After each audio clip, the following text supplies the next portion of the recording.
Muitos escritores, poetas, intelectuais, literatos tentaram definir palavra. E talvez a definição mais interessante para a palavra seja ponte. Porque palavra é ponte, é uma ponte que nos une ao nosso passado, ao nosso interior, nos leva também a um futuro, mas principalmente palavra é presença, palavra é troca, palavra é afeto. E é sobre as possibilidades da palavra que meu convidado de hoje, o ator, professor, contador de histórias, Diogo Borges, vem conversar. Eu sou Wagner Dias, esse é o nosso Experiências Literárias e eu espero que vocês gostem da nossa conversa de hoje. A vocês, o meu grande abraço. Olá, meus amigos, minhas amigas que acompanham sempre aqui o nosso Experiências Literárias. É um prazer ter vocês aqui conosco para mais um papo muito bacana, hoje com uma pessoa super especial, que é o Diogo Borges, e eu vou apresentá-lo para vocês. Bom, o Diogo, que é o homem das palavras, né, possui graduação em letras, fez uma pós-graduação em literatura e arte pela PUC-Rio, está fazendo uma nova pós-graduação em narrativa artística pela Casa Tombada de São Paulo. É professor de cidadania na Escola de Música e Cidadania. É analista de literatura do Departamento Nacional do SESC e, acima de tudo, é um contador de histórias fantástico. E eu tenho certeza de que vocês vão gostar muito dessa conversa, porque a gente tem muita coisa em comum, né, Diogo? A gente que se conheceu no teatro, né? Através dessa literatura maravilhosa que é a dramática, temos muita coisa em comum aí. Muito obrigado por ter aceitado esse convite. Imagina, Wagner, é um prazer, é todo meu. Boa noite a todas e todos. De fato, a gente teve essa sintonia, né, trabalhando lá no espetáculo teatral, mas a gente logo descobriu o prazer que a gente tem lendo, ouvindo as palavras, criando palavras, né? Esse ofício maravilhoso que é o ofício da literatura, né? De você pensar como uma palavra se liga a outra, como uma puxa a outra. Enfim, eu estou muito feliz de fato de estar aqui, de te reencontrar depois de tantos anos. Eu me lembro nos bastidores assim da peça que a gente estava ensaiando, da gente se encontrando para ter essas conversas, e como é interessante essa vida que a gente tem, né? Como uma pessoa ela se liga a outra e isso reverbera e fica para a vida toda. Muito bacana, um prazer imenso estar aqui. A gente veio até uniformizado, ó. A gente não combinou, né? Mas estamos aí em sintonia até no nosso chapéu, né? É isso aí. Mas é interessante isso que você falou, porque, como diz aquele poema da Cora Coralina, né? Se não me engano, Coxa de Retalhos, a gente sempre leva um pouco do outro na vida e sempre deixa um pouco da gente também no outro, né? Então, essas trocas que vão nos engrandecendo e que vão nos constituindo enquanto o ser que somos, né? Isso é muito bacana. Exatamente. Diogo, para a gente começar essa conversa, fala um pouquinho para a gente como é que você se insere no universo das letras, no universo das palavras, quais são as suas memórias afetivas com relação a esse universo? Olha, a minha trajetória literária, digamos assim, sempre foi muito intuitiva, né? Eu sempre tive uma intuição muito grande e eu sempre tive muito acesso, claro, a livros, a leitura, por conta da minha mãe, do meu pai. Minha mãe gostava muito mais de ler, né? Então eu tinha ali uma biblioteca disponível. E desde criança eu sempre gostei muito de ler, né? Sempre na adolescência isso se intensificou. Eu comecei a fazer teatro muito cedo, comecei a fazer teatro com 8 anos de idade. Então isso também, essa proximidade com a arte dramática, com as pessoas com as quais eu convivia no teatro, isso foi me levando também para a literatura. Então a literatura e o teatro para mim sempre caminharam juntos. Então hoje, por exemplo, eu sou contador de histórias, mas eu não consigo diferenciar a contação de histórias do teatro. Claro que o teatro tem um aparato cênico, tem toda a cena que é montada, mas quando eu comecei a estudar teatro, por exemplo, e eu vim para o Rio para estudar teatro, saio do interior para estudar teatro numa escola, eu comecei a aprofundar os estudos teatrais e eu comecei naturalmente a me interessar, por exemplo, pelo teatro do Grotowski. Eu comecei a me interessar pelo teatro do Artaud, que buscam uma essência teatral. E isso, para mim, já era contação de história. Então, a palavra encarnada, sabe? Então, assim, a minha relação com as palavras sempre foi muito intuitivo, muito natural. Assim. Eu sempre gostei muito de escrever, de ler, as próprias músicas que eu ouvia, eu sempre estava atento à letra, atento àquela composição, e a gente sabe que a música brasileira é composta de poemas, assim, maravilhosos, né? É riquíssimo. Enfim, foi muito natural, foi muito natural. Tinha acesso, ou seja, a gente entende o valor disso e como é importante oportunizar isso para todos e todas. Então eu tinha acesso, já tinha uma tendência assim minha, natural, de tonos, de personalidade, então foi muito natural. E acho que muito por conta do teatro, né? Porque eu acabei estudando, fazendo um curso livre aqui, um curso ali, quando tinha na minha cidade natal, Barra do Piraí, ou quando eu podia ir ao Rio para fazer um curso. Então isso foi natural, foi fluido. Essa naturalidade e essa lida com a palavra, você acha que te encaminhou para o curso de letras? Você escolheu realmente, foi uma opção fazer letras ou surgiu no seu caminho? Wagner, na verdade não. Letras, assim, eu diria que foi... eu optei por fazer pedagogia. Foi o primeiro curso que eu fiz. Eu fiz tarde, né? Minha família, assim, sempre me incentivou muito, ao mesmo tempo me deixou muito livre. Então, nisso eu pude escolher. E eu não quis fazer faculdade com 17 anos. Eu queria fazer teatro, queria, enfim, conhecer um pouco mais do mundo, conhecer um pouco mais das coisas. Eu entrei na faculdade mais tarde, né? Depois de trabalhar. Eu já comecei a trabalhar muito cedo, sempre gostei muito de trabalhar. E com isso eu acabei conhecendo grupos de teatro, fiz teatro de bonecos, máscara, teatro de máscara. Enfim, eu experimentei, né, o teatro e a literatura trabalhando muito também. E aí quando eu resolvi fazer faculdade, eu fiz pedagogia. Foram 6 meses de pedagogia, eu tranquei, porque eu vi que aquilo não era para mim. Tem uma coisa nos cursos formativos, né, de graduação, licenciatura, etc., né, bacharelado, enfim, que eu acho que eles são muito fechados. Né? Por exemplo, fiz pedagogia, o que me interessava quando eu fiz pedagogia eram as ideias dos educadores. E ali tinha uma coisa muito... Você vai fazer pedagogia para você ser professor, para você ser coordenador de escola. E aí eu, naturalmente, quando eu vi que pedagogia não era para mim, eu tranquei a matrícula e não mudei de curso. Eu tranquei e ainda fiquei vivendo a vida. Depois de acho que 1 ano e meio, eu falei, não, preciso voltar para concluir esse ciclo meu formativo. O que eu vou fazer? Eu vou fazer cinema, eu pensei em cinema. Acho que eu teria tido um caminho interessante também se eu fosse para o audiovisual, mas eu acabei optando por letras por causa das palavras, porque eu gostava de escrever, eu compunha músicas, eu escrevia contos, crônicas, etc. E que também se mostrou, de certa forma, um equívoco, porque eu queria ser escritor. E na faculdade de letras, você faz para ser professor de português, cara. Que nem a questão da revisão textual. E eu fui revisor de texto muito tempo. Profissionalmente, trabalhei com editoras, etc. Mas, assim, nem se fala na faculdade de letras que você pode ser editor de textos. Revisor, você pode ser editor, né? Enfim. Então, assim, eu entrei na faculdade de letras com essa ilusão de que eu seria um escritor. Isso ajudaria a desenvolver meu lado. O que eu aprendi foi gramática, sintaxe, aquelas coisas todas que foram muito úteis. Mas, assim, concluí, achei importante concluir.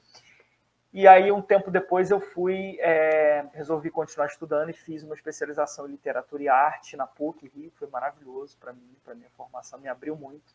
Mas também não quis fazer mestrado, não queria seguir a carreira acadêmica. Mas foi bom para consolidar o meu trabalho, né? Juntou teatro, arte, né? com a literatura, e acabou entrando em educação, enfim. Mas, assim, a faculdade de letras foi mesmo uma coisa meio óbvia. vai me ajudar a escrever. E, na verdade, não é muito por aí. E o teatro está aí no meio, né? Porque a gente é professor de alguma maneira, a gente atua e a gente faz uso do teatro para ensinar, porque eu acho que todo professor tem um quê de ator, né? E saber lidar com a palavra, saber usar a palavra, você consegue muita coisa com isso. Você consegue convencer um aluno, né, de que aquilo que você está falando é possível. Sem querer falar muito da minha vida, que o que interessa aqui hoje é saber um pouco mais da sua, mas sempre que eu usei artifícios teatrais em sala de aula, seja para contar uma história, seja para apresentar um autor para os alunos, os subterfúgios do teatro eles sempre me ajudaram muito, porque os alunos eles acreditavam naquilo que eu estava contando. Às vezes eu inventava coisas, né? Mas eles acreditavam. Então acho que a gente está sempre associando aí as coisas. E acho que nesse sentido Letras foi um curso rico, porque ele abre esse horizonte, né? Ele coloca a gente em contato com diversos tipos de arte, né? Então a gente acaba linkando tudo isso para a nossa vida, porque você nunca se desvinculou disso, né? Em todos os seus trabalhos, você está sempre costurando todos os pontos das coisas que te fazem bem, que te dão prazer, Com certeza. né?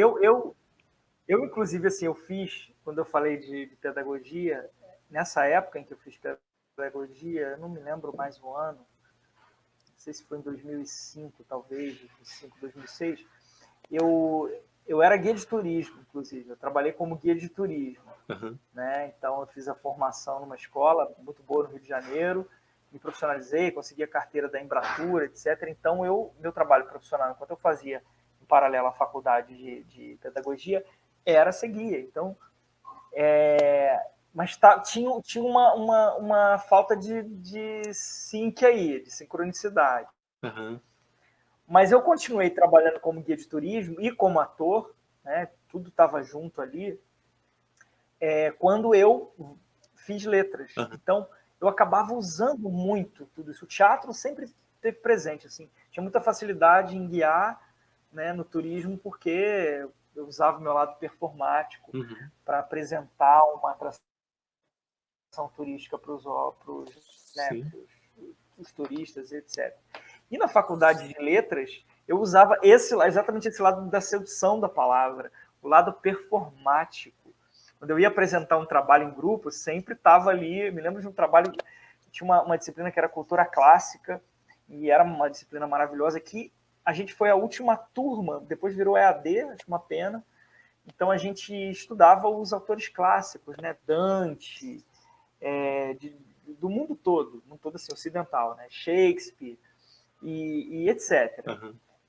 E eu me lembro de um trabalho que a gente apresentou em que eu sugeri da gente fazer uma rádio teatro. Então, a gente fez um programa de rádio e deu voz aos personagens como se eles estivessem vivos ali, citando trechos dos próprios autores, né? Enfim, foi maravilhoso, um trabalho maravilhoso. E eu dirigi um espetáculo, uma encenação teatral, mas que era um rádio. Então, assim, o teatro ele sempre costurou, porque foi a primeira linguagem da arte com que eu tive contato, né? A literatura ela foi, na verdade, um pouco depois. Quer dizer, já era literatura, os textos dramatúrgicos, etc. Mas é natural a gente fazer essa costura assim e tá tudo ali junto, né? Nem que às vezes a gente não se dá conta disso, né? Se dá conta. Na educação, eu como professor, nossa, eu sou muito expressivo, né? É porque a gente vê, a gente estuda não só a parte técnica, né, da coisa, como a gente descobre muito da gente mesmo, né? É um processo de autoconhecimento. O teatro te ensina a entender o seu corpo, a entender as suas emoções, a como lidar com elas, a como dosar as coisas, né? Então, é um aprendizado para nós mesmos, né? Enquanto seres humanos. Essa questão da sensibilidade, de aceitação do outro, eu acho que ajuda muito. Eu acho que falta, acho que os professores poderiam fazer alguma oficina que seja de teatro, acho que facilitaria muito o trabalho deles. É uma ideia, né? Não sei, porque para mim, pelo menos, sempre facilitou, né? Esse contato com a arte sempre facilitou muito o meu trabalho. E eu me lembro de você, né, quando a gente conviveu no processo da peça, você era um cara, né, que sempre falava com muita propriedade das coisas. E sempre com muito equilíbrio. Você sempre dosava muito. Você não era impulsivo no que você dizia. Você refletia, você pensava, você analisava e você emitia uma opinião, mas não era uma opinião impositiva. Você mostrava o seu ponto de vista, argumentava e, na maioria das vezes, você convencia, né? Você sempre convenceu. Eu quero ler uma coisa para você, te fazer uma pequena surpresa. Vou ler um trechinho de uma coisa que eu selecionei aqui e que tem a ver com isso que eu estou falando, né? De como que o que você diz convence. Vamos ver se você identifica esse texto. Não se sinta obrigado a nada, tá? Isso aqui é uma invenção minha agora, nesse momento. Essas histórias nos foram contadas por Salustiana enquanto crescíamos. Só preservaram Donana, por conta da idade avançada, por já terem de alguma forma se afeiçoado à sua presença. E também porque corriam, de casa em casa, de boca em boca, os poderes da velha feiticeira das viuvezes, provas do seu fardo, não? Isso é torturado, não é? É É, torturado. é, O livro que eu estou lendo o livro do Itamar exatamente, Vieira Júnior, a gente é exatamente. maravilhoso. Eu só estou lendo esse livro porque eu vi que você fez uma foto e disse, né? Só mesmo uma narrativa como essa, um texto como esse, para roubar um tempo que eu tenho de brincadeira com a minha filha. E eu, na hora, fiquei curioso para saber que livro era esse. Eu fui lá e eu baixei o livro para ler, seguindo a sua indicação. Então, Olha, que legal. aí você percebe, né, que você continua sendo um cara de muita credibilidade. A gente acredita naquilo que você fala, a gente corre atrás para saber. Feliz. E eu acho isso super bacana. Feliz, E eu sim, fiquei sim, de pensando ouvir. nisso, porque foi o segundo livro entre o mês passado e esse mês que eu baixei para ler a partir de indicações de amigos meus. Então, às vezes, aquela foto do livro ali que você fez e que você acha que foi uma foto do livro, você está atingindo pessoas, né? Quantas outras talvez não tenham tido a curiosidade, não tenham baixado, e quantas agora não vão baixar, né, esse livro para ler, porque nós estamos falando disso, né? Olha a rede da palavra, o que ela proporciona, Exatamente. né? Você...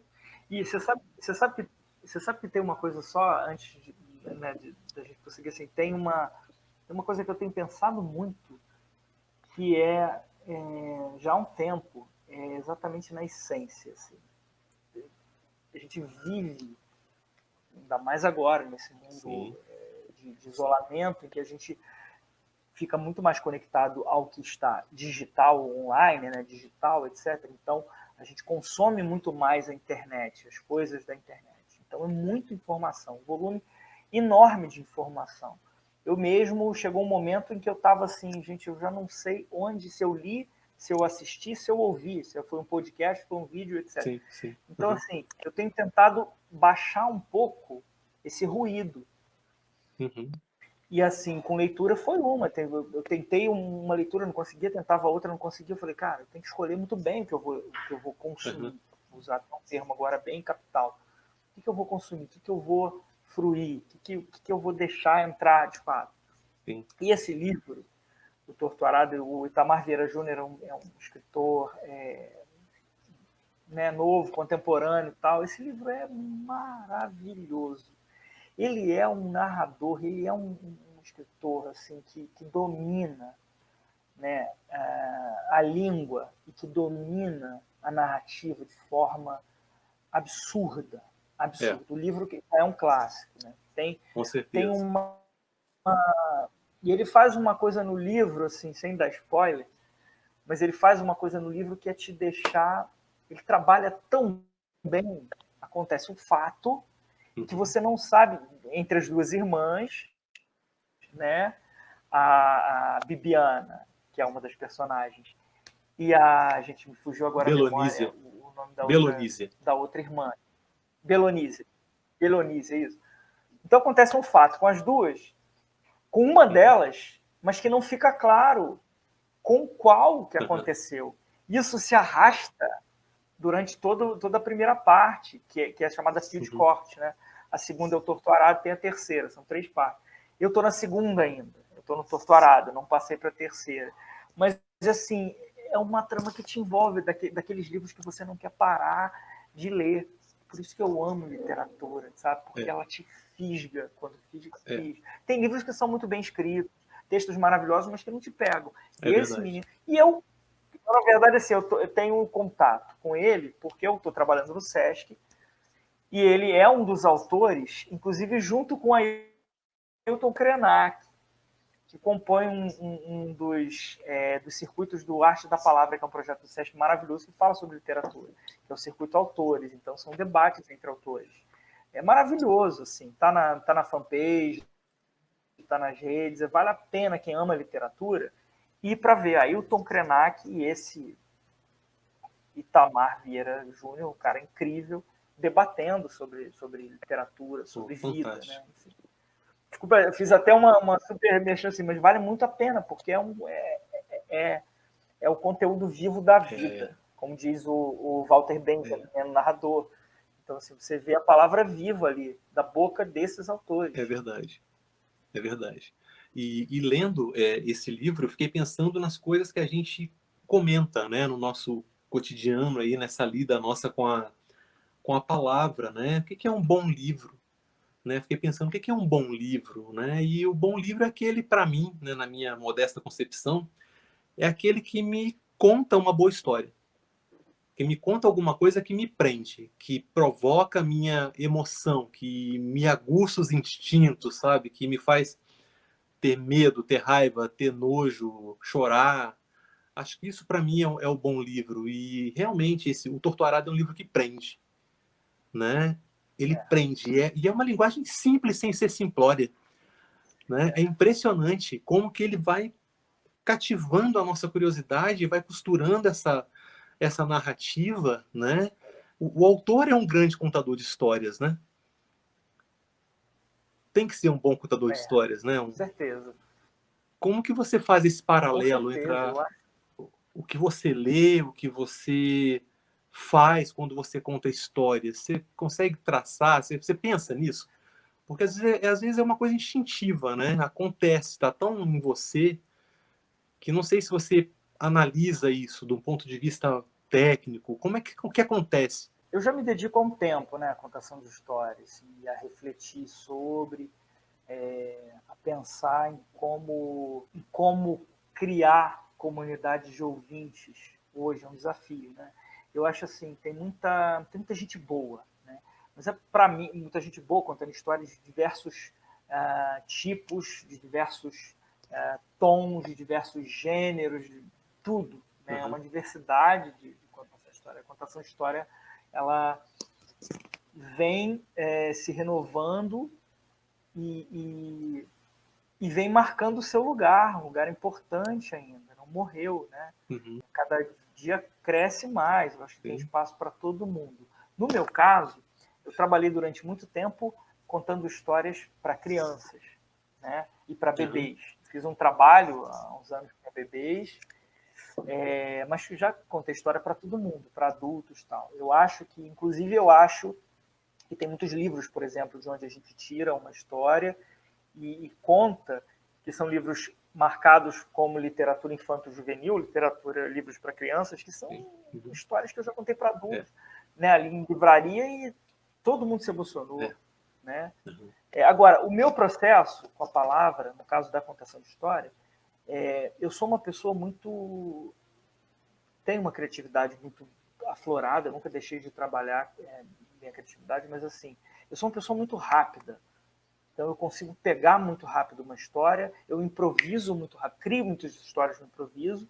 Inclusive eu desenvolvi um método que é o Histórias Lego, né, que eu junto blocos, eu junto uma coisa com a outra, né, os 5 grandes blocos da narrativa, né, personagem, Personagens, tempo, espaço, formam contexto, enredo e foco narrativo, né, o narrador, etc. E embaralho isso muito rápido, eu tenho essa facilidade. Mas, assim, eu venho também com a maturidade da reflexão sobre a oralidade, sobre contar histórias, buscando trabalhar melhor essas histórias. Porque como eu tenho muita facilidade de pegar a história e sair contando, ao mesmo tempo, assim, eu comecei a ver que eu não tinha um repertório formado. Um repertório, é importante você ter um repertório.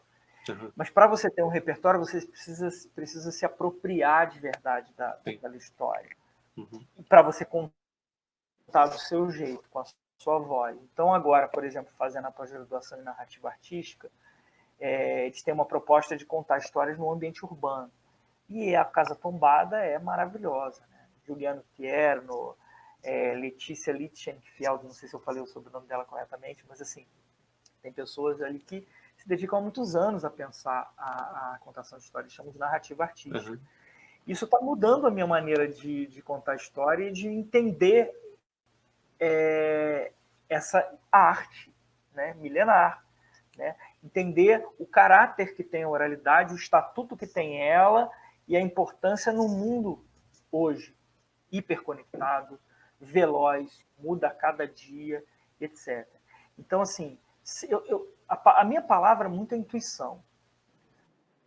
Só que, às vezes, essa palavra intuição, ela se confunde um pouco.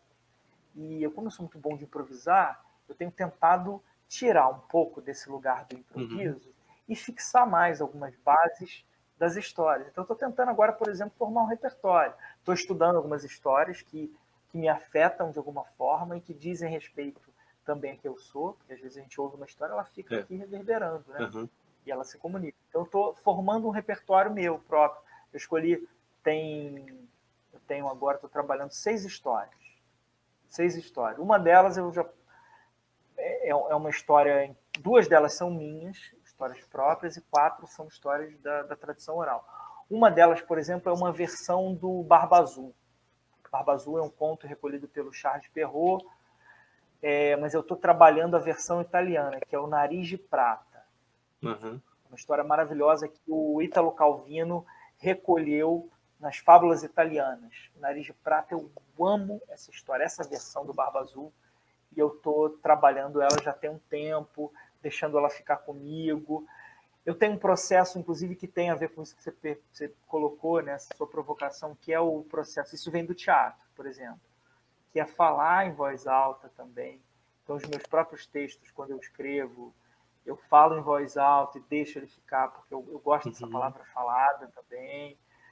Né, falar em voz alta e ver como ela soa, até a palavra escrita mesmo. Então, tenho isso. Então, por exemplo, o Nariz de Prata é que está ali o texto no Fábulas Italianas do Italo Calvino, mas eu fico falando ele, eu não estou decorando, eu só estou falando, para isso entrar de alguma forma, enfim, para ficar na carne, né? É interessante o que você falou, porque para criança conta muito isso, né? Eu estou avançando aqui na contação de histórias para criança, porque ela se encanta pelo som também, né?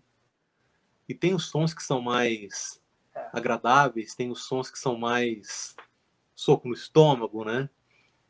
Então é importante essa seleção, né? A escolha da palavra. Trabalhar com a palavra não é nada fácil, né, Diogo? Não é uma coisa fácil. Eu tenho conversado com muitas pessoas e eu tenho tentado, nessas conversas, ajudar a desmistificar a ideia de que trabalhar com a palavra é uma coisa tranquila. Não é uma coisa tranquila, é uma coisa difícil, eu acho que exige... e tem a questão, eu ouvi até há pouco tempo a Aline Bey, que é uma outra escritora aí que fez sucesso com o livro O Peso do Pássaro Morto, uma escritora fantástica, acho que ela é o primeiro livro dela, mas realizado de uma forma incrível, né?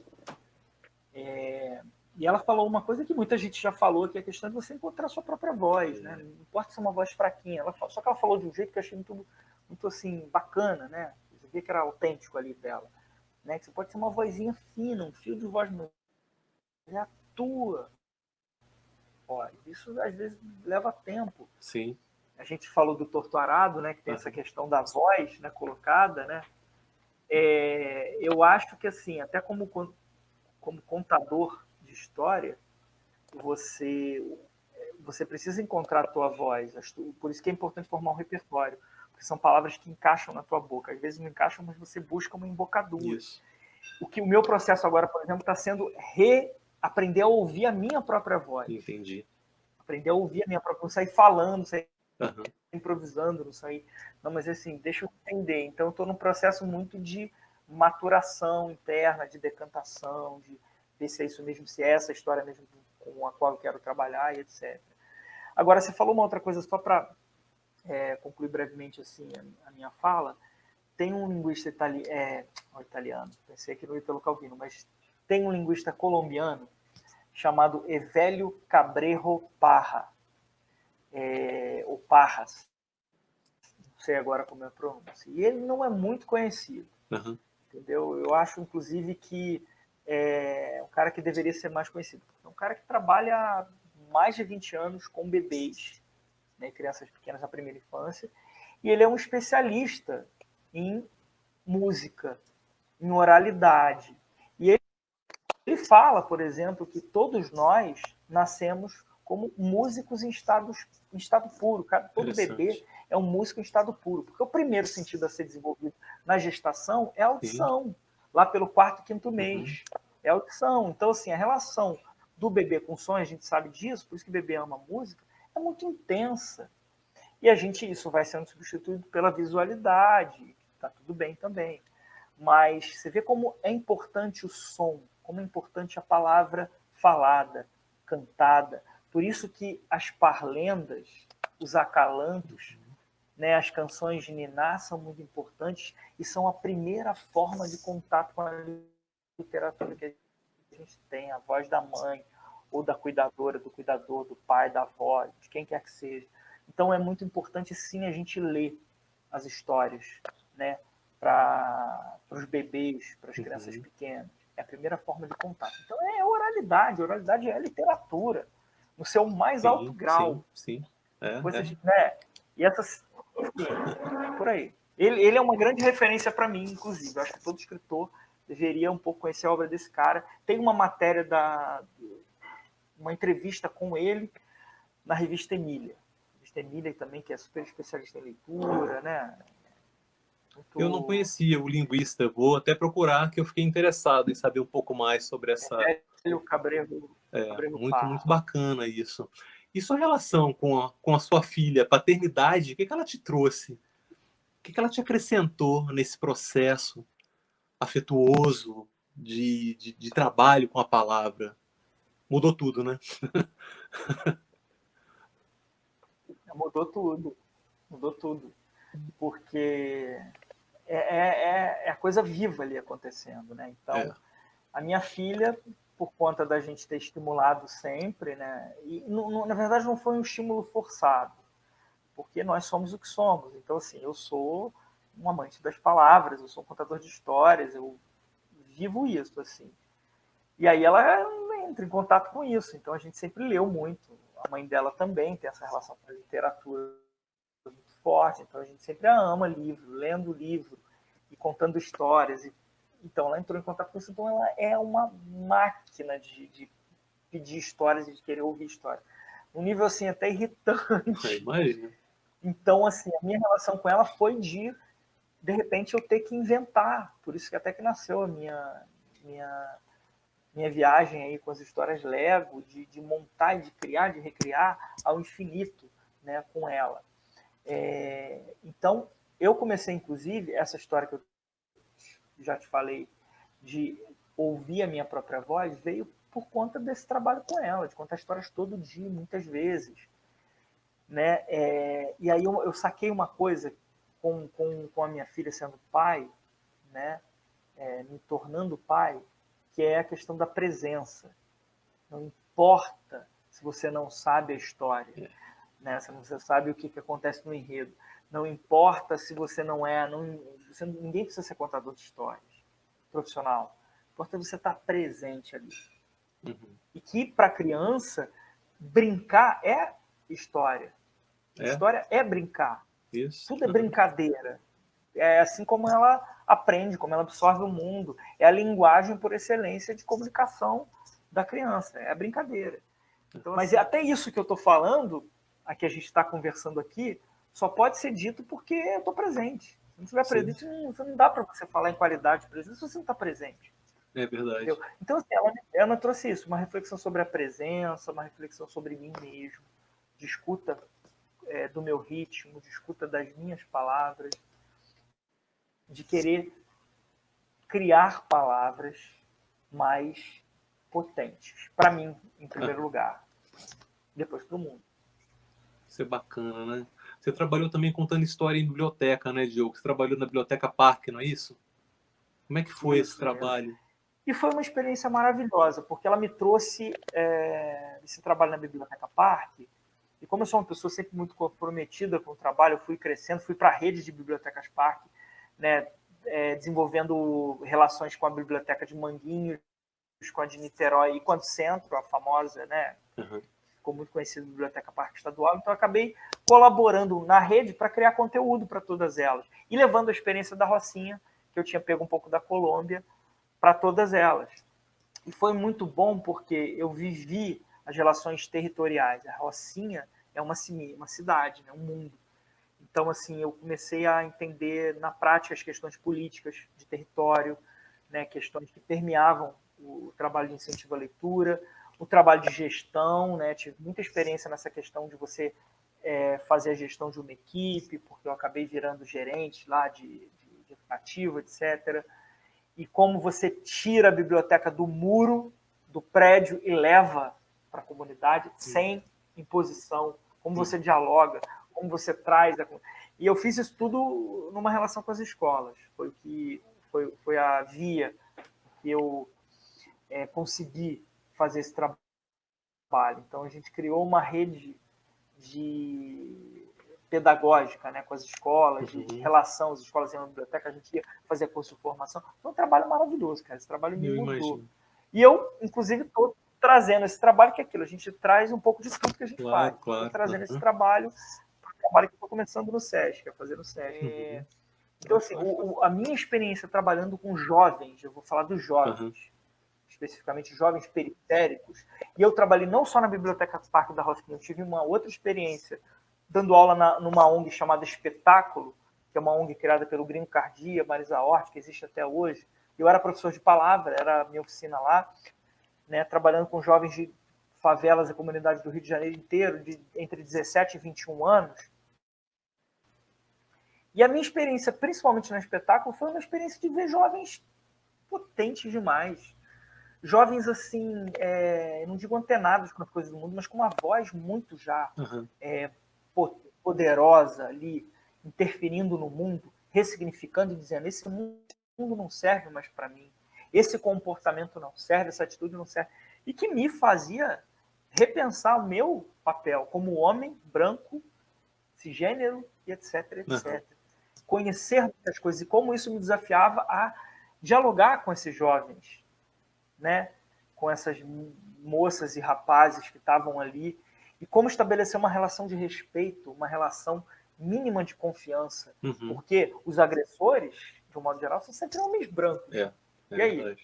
E aí eu comecei a entender assim, que é o meu lugar, sim, apesar de eu não ser, né, de eu ser um cara branco, de eu ter o perfil do agressor para jovens periféricos, que são principalmente as pessoas pretas, que são mortas o tempo todo pelo Estado, que são, né, são os alvos. E isso tudo é muito complexo, muito problemático. Então, na minha cabeça, eu comecei a ter que... Eu nunca fui, claro, um cara tosco, né, tal. Mas, assim, é porque essas questões todas, étnico-raciais, as questões todas, elas são estruturais, né? Então, a gente precisa repensar muita coisa. Isso tudo me fez mudar muito. Isso tudo me fez sempre falar de um lugar horizontal e de um lugar, principalmente, falar escutando. Escutar muito antes de falar, antes de emitir minha fala. Então, eu comecei a ter muito mais cuidado, e não cuidado pisando em ovos, mas cuidado de, quando você fala, de marcar o meu lugar, a minha voz, e de aceitar a minha própria voz, e falar sempre com respeito. Quando você fala, por exemplo, você tem as indicações lá atrás, você falou do Torturado, tá coisa... eu tento disseminar o que de fato é verdade, o que de fato é verdade para mim. Sim. Entendeu? Sim. Para não. Já é meio mentiroso essa coisa de rede social, a gente tá porque a gente procura sempre o menor ângulo, bota um fundo bonito, tem uma composição narrativa aí das imagens de rede social. Mas assim, mas é verdade, eu tô lendo o livro, tô amando o livro. Esse livro tá. Minha filha, pai, vem brincar comigo. Caraca, eu preciso ler mais um pouquinho aqui o livro. Então, assim, é verdade o que eu coloquei ali. Ou seja, se escutar, mas se escutar em relação ao outro, ser poroso, entendeu? E aí é isso, quando você tem contato com... cara, vivi coisas assim, eu tenho histórias para contar maravilhosas do meu contato na Rocinha, lá na zona portuária, porque o espetáculo fica ali do lado da rodoviária do Novo Rio, do Rio de Janeiro, na Escola de Música e Cidadania, eu dou aula na Cidade de Deus. Agora não, né? Remotamente, dando aula, mas assim, Cidade de Deus e Vargem Grande. Então, assim, eu tenho histórias assim, cara. Inclusive, eu tenho uma que eu vou contar rapidinho, porque é uma história que eu nunca vou esquecer, que eu vivi. Uma aluna minha, de Cidade de Deus, uma menina que agora ela deve estar com 9 anos, talvez 8 ou 9 anos. Mas nessa época ela tinha 7, eu acho. Acho que ela tinha 7, porque eu me lembro de eu ter escrito isso. Eu tenho guardado o trabalho dela, em que a gente criou uma história juntos. Com essa turma, a gente criou uma história. E eu me lembro que a gente partiu para... Eu escrevi palavras no quadro e pedi para cada menino, para cada menina, dar uma definição para essa palavra. O que achava que era? Misturei umas palavras fáceis com umas palavras difíceis. Mas é tio, né? Professor, Diogo, essa palavra eu sei o que é. Não, mas a proposta é que você invente um novo significado para essa palavra. E aí tem essa menina que eu botei a palavra cérebro. Tem essa menina que pega e fala assim: cérebro é um moinho de vento. O nome dela é Maria Clara. Maria Clara, moinho de vento, por quê? Porque ele mói meus pensamentos e empurra para fora, sai num fio de voz. Nossa. Cara, eu nunca vou esquecer a maneira como ela falou. E quando ela falava, ela não falou dessa forma como eu reproduzi aqui, performei filosoficamente. Ela falou com aquele corpo de criança que se mexe e que ri e que não sei o quê. Cara, eu fiquei impactado com a... E tiveram muitas outras, mas essa ficou muito marcada. E a partir dessa construção dela, desse enunciado, a gente criou a história. Que é aquela coisa de criança, né? Virou uma história meio maluca, uma história... Você vê que potência poética de criação criativa. Vai me dizer que isso daí não é tão quanto um escritor que escreve um livro. Claro que tem recurso, tem repertório, tem maturidade para continuar escrever um livro, um poema. Mas é maravilhoso isso. E aí, se essa menina tem, né, todo o incentivo, se ela tem acesso, se ela tem oportunidade, isso cresce. Ou não. É verdade, né? Você faz um trabalho também de preparação para pais, professores, Diogo, para contar história? Você faz isso ou eu estou enganado? Eu inclusive há pouco tempo criei o curso, ele está um curso pronto. Criei 2 cursos, né, de contação de pais contadores de história, que é um curso que eu ofereci nas redes gratuitamente, eu acho que ainda está ali, eu nem sei mais. Exatamente para trabalhar principalmente não técnico. Acho que ninguém ensina ninguém a ser contador de história, né? Mas para trabalhar o estado de presença. Trabalhar o estado de presença para estar ali e aí trabalhando as histórias como ferramentas, ou como, melhor dizendo, como canal para estabelecimento de vínculos afetivos. Né? E depois eu criei um outro curso mais elaborado, que é o 1001 Histórias, dividido em 3 módulos, no qual eu apresento um pouco dessa metodologia que eu criei do Histórias Lego, que é uma metodologia criativa, de escrita criativa. Né? Só que é uma escrita criativa falando na hora, no qual eu uso eu mesmo, as minhas memórias afetivas como matriz para criar N histórias, como Lego, né? Você tem mesmo bloquinho de Lego, azul, verde, amarelo, etc., não importa, você combinando com outros, você cria inúmeras formas. O Lego é um brinquedo genial, aliás, né? Dinamarquês, né? Invenção dinamarquesa, eu amo Lego, acho que ele é um brinquedo incrível. Ele encarna, materializa a criatividade. Então eu fiz a mesma coisa com as histórias. Você consegue dividir os blocos. Eu criei caixas lá e criei uma matriz a partir das suas memórias afetivas, da sua vida inteira, de um período de vida, e aí você transforma aquilo. Então se eu mudar a idade, eu viro um personagem. E se eu fosse um animal? Sempre usando o IC mágico do Stanislavski, né? Que é aí uma expressão para disparar a criatividade. Então eu fiz esse curso, um curso que foi uma experiência muito boa, e eu vou relançá-lo agora, né, em breve, porque eu já na pós-graduação da Casa Tombada já mudou muita coisa, meu entendimento. Eu vou manter o curso lá como está, em 9 aulas. E eu pretendo, cara, quando passar esse período aí difícil que a gente está vivendo de isolamento, quando a gente conseguir voltar a se encontrar, né, presencialmente, corpo a corpo, eu pretendo seguir nessa linha de trabalho, porque eu tenho uma bagagem acumulada muito grande no teatro, na literatura, na palhaçaria. Eu quero aproveitar tudo isso para trabalhar as histórias e o estado de presença, que eu Muito acho que é bacana a fundamental. conversa. Você está falando, eu estou pensando no que eu quero te perguntar e ao mesmo tempo eu estou estabelecendo um monte estou fazendo intercâmbios aqui na minha cabeça com coisas que já vivi, com coisas que não vivi, né? Então estou pensando, poxa, eu não tenho essa experiência que ele tem, porque ele é pai, eu não sou.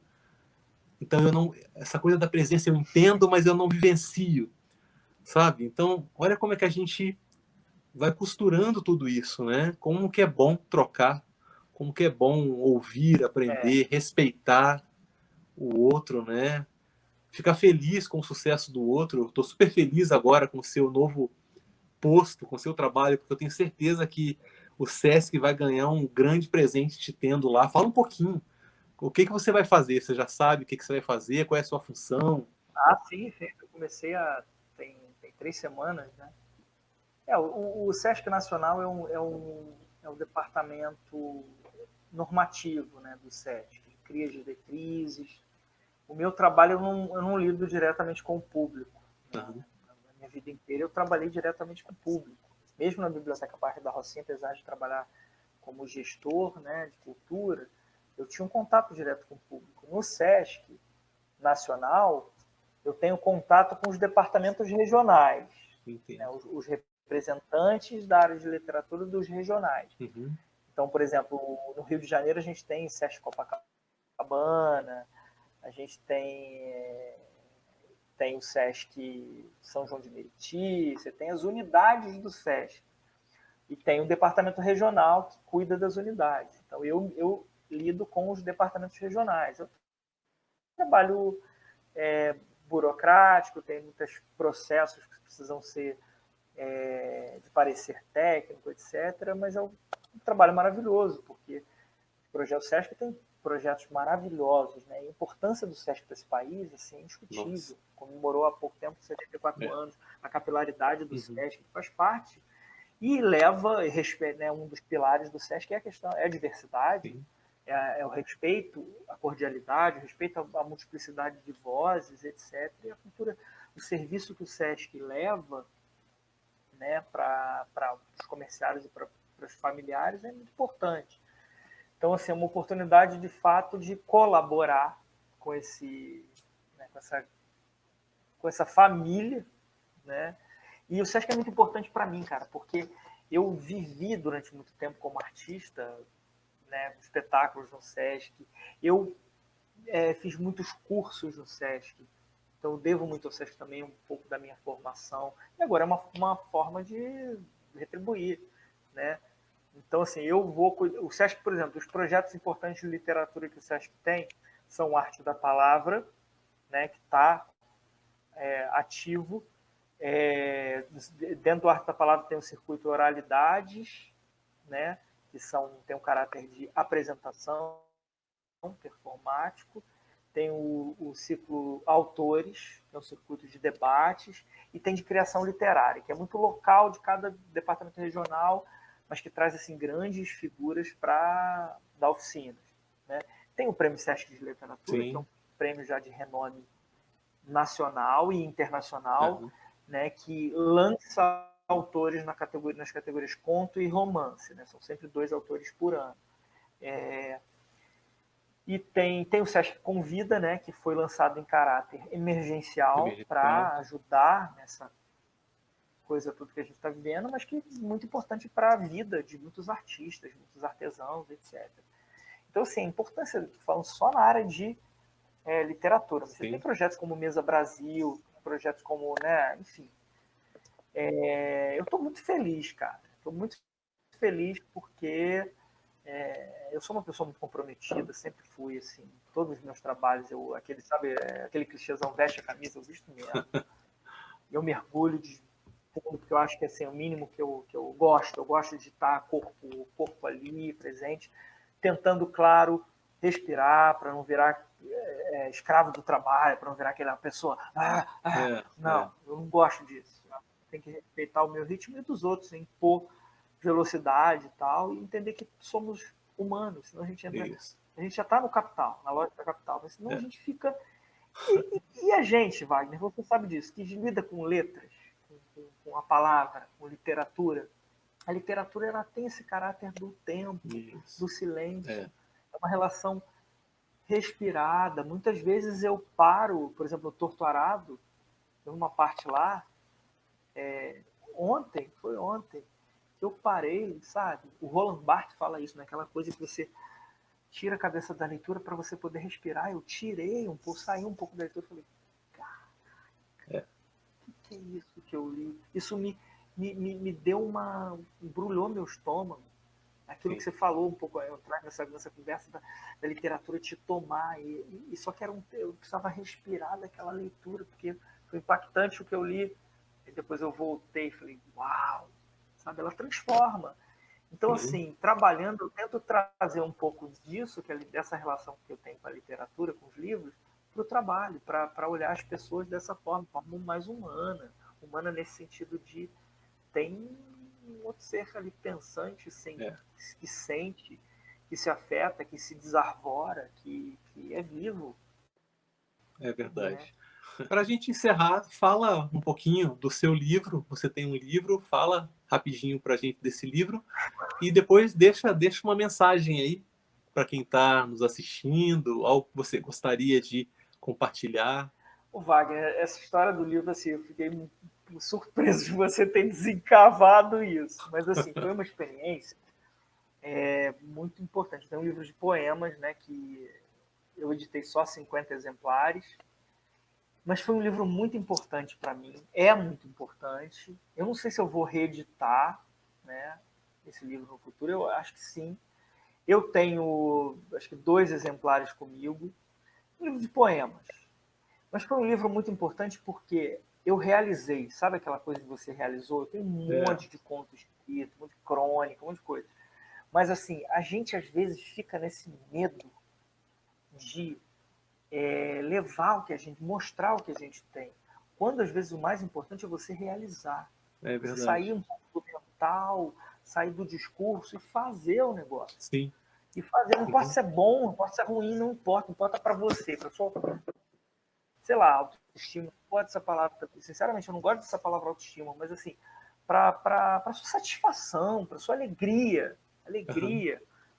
seu prazer você fazer o negócio. Então esse livro para mim foi muito importante, porque ele saiu do jeito que eu queria. O tamanho dele, a capa, tudo saiu do jeito que eu queria. E eu acho que é um poema, é um livro de poemas digno, sabe? Da minha história na época.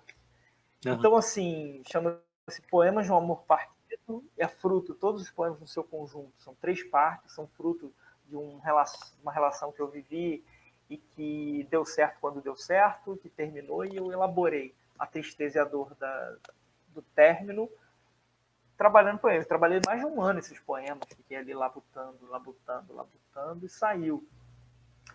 E eu tenho projetos, eu tenho alguns livros infantis, infanto-juvenis escritos, esses eu quero lançar. Tenho um livro de contos, né? Eu gosto muito de crônicas, eu escrevo, adoro crônica, né? E para mim tem, inclusive, essa coisa de crônica, contos. Tem uns contos que são crônicas, tem umas crônicas que são contos. Acho que as nomenclaturas não importam, não E importam estou o que, escrevendo. o que nasce delas, né? Pois é. Então, assim, tem esse livro, a minha relação, foi importante para eu ver que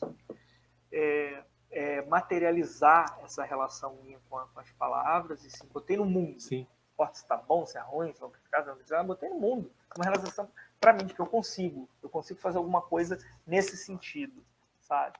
E qual foi a sua outra pergunta?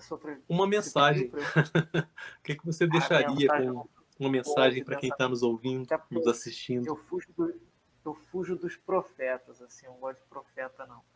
Mas gosto dos poetas. E das poetas, das poetisas.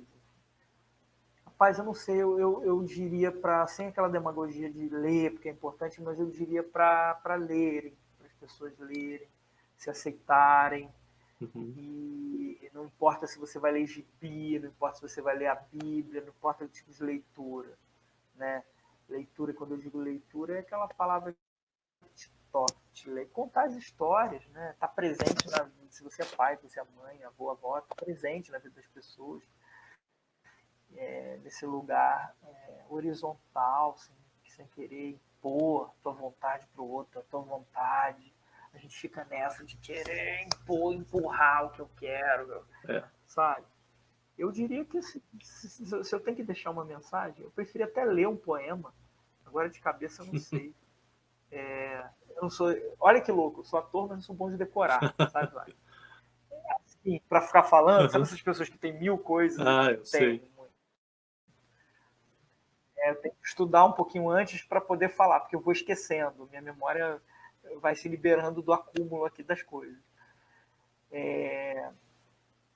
Olha que legal, me veio agora à mente aqui uma coisa para deixar, tem um pouco a ver com isso tudo que eu falei.